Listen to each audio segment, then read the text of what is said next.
Welcome back to my channel. Today I'll be outlining a new bus services route based on my speculations, the role of this service, as well as some challenges faced and its solutions. This service is none other than 230, first raised by the Member of Parliament for the Bishan Tor Payoh GRC, Mr. Chi Hong Tat in April 2023. Firstly, let's analyze the details that are more or less confirmed together. It is stated that the service will be released in the coming months, signifying that the service will be introduced possibly in the third quarter of 2023. The service will serve attractions such as Tor Payoh Interchange, the Tor Payoh Swimming Complex, the Tor Payoh Stadium, Kim Keat Palm Market, and Food Centre, and of course the new BTO estates, Kim Keat Beacon, which is nearing completion and almost ready for residents to move in. In addition, the service serves the upcoming Kim Keat Ripples project. With that being said, let's dive into showcasing the outline of the route, along with some rather questionable commercials. Accompanied by an anonymous friend, I am at Tor Payoh Bus Interchange, the main transit hub of Tor Payoh, as well as the starting point of the future bus service 230. The information boards in the interchange have sufficient space to accommodate the route details of the new service. As for the berth allocations, Sawtooth berths B1 and before have empty queue lines available. However, as berth before is at a rather isolated area of the interchange accommodating longer distance services, I feel that 230 will call at berth B1. On the other hand, at the same time, there are a few challenges regarding this allocation, with more on that later. Let's board 238, which the new bus service parallels for most of its route. Let's depart from Tor Payoh Interchange. The next stop will be opposite Tor Payoh Swimming Complex. As we turn left out of the interchange, we pass by Tor Payoh Town Centre on the left and Tor Payoh Town Park on the right. We shortly pass by the bus stop opposite Tor Payoh Swimming Complex. While passing the junction intersecting Lorong 4 Tor Payoh, the Tor Payoh Stadium comes into sight on the right, signaling that the next stop is approaching, opposite Tor Payoh Stadium.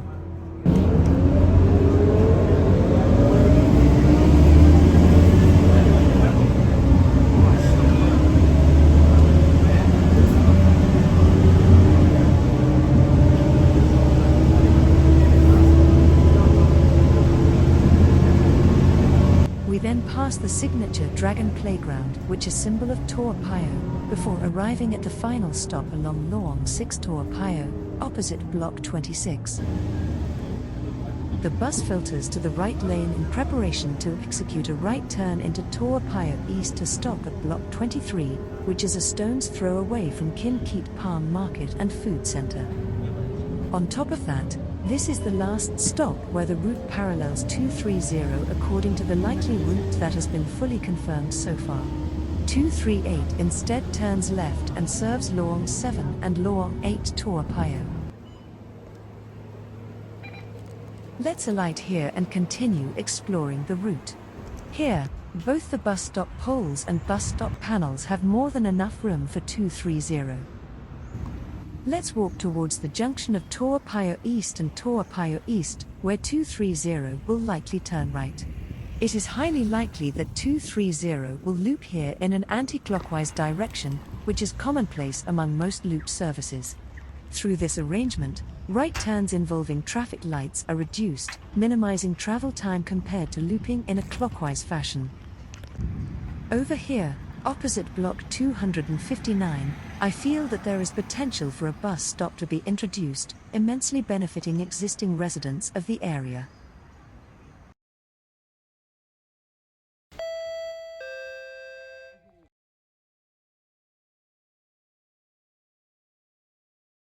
A short walk away, we finally reach our main topic of this video, Kim Keat Beacon. This cluster of HDB flats are around 30 stories tall, making us able to infer that this estate will be rather dense, needing better quality transit access than what is available at the present. Taking a peek across the barriers, A road is ready with what seemingly looks like a roundabout at the end, as well as the entrance for the BTO estate. This definitely gives a few subtle hints. Let's take a walk along a path that the LTA has kindly provided for us.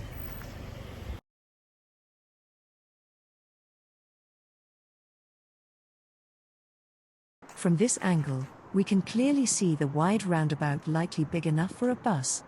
Rather strangely though, it seems like the road further on has yet to be completed and is blocked by a barrier. Here, you can observe that the road indents to the left at an angle which could be a possible location for a bus stop. It looks like the construction progress here is significantly less advanced and is struggling.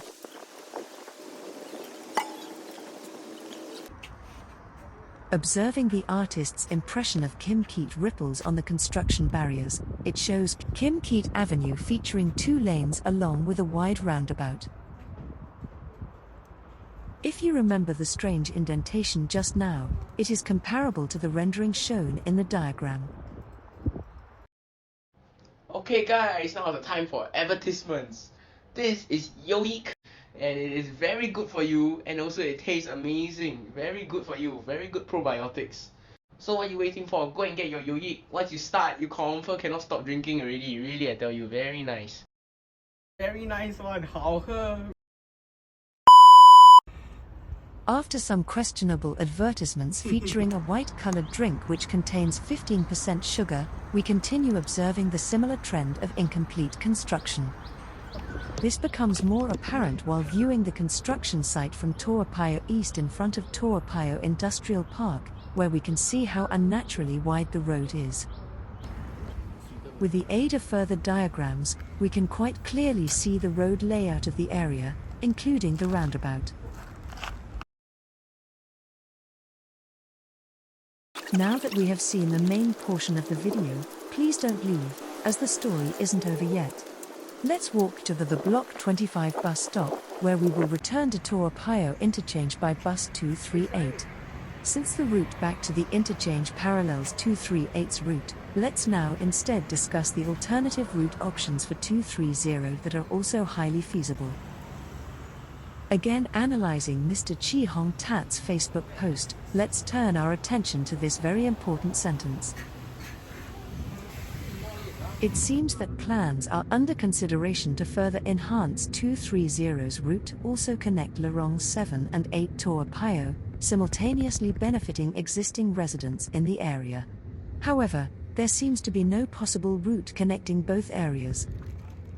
I therefore feel that 2 separate considerations for alternative routes are under review.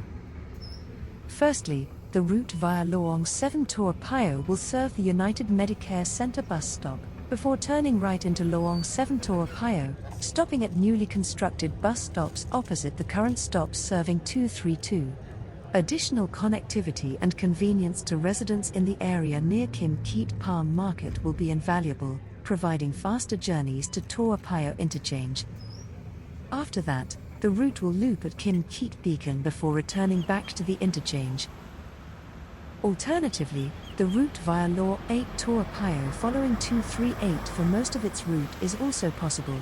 However, I feel that this option is highly unlikely due to extensive duplication of 238 and the complex one-way road network in the area.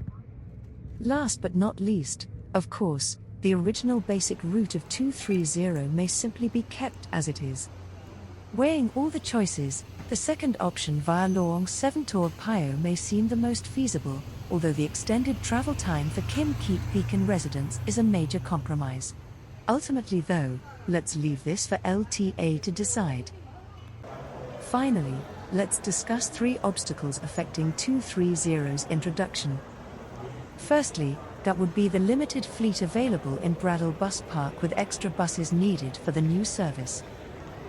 This may have already been resolved as recently, Service 124 has been transferred to Ange Mo Kio Depot, freeing up space for the new service. In addition, it seems like some bus services had their fleet cut such as 59 and 238. Secondly, the limited parking space in Payoh interchange. This has always been a bottleneck for years, with insufficient parking space for Tor Payoh feeders. However, with 238's fleet reduction, this may have been resolved. Implementing jumpers duties for Tor Payoh feeders may also do the trick. Last but not least, the insufficient space at Tor Payoh interchange's berth. As you can see, 230's likely berth is the innermost queue. The main problem here is the protrusion of 231 and 238's extended queue lines, blocking space for similar facilities for 230. While the solution looks simple by simply moving the lines to the right, there is already limited space for commuters to walk past here. Doing so will hinder the movement flow in the interchange.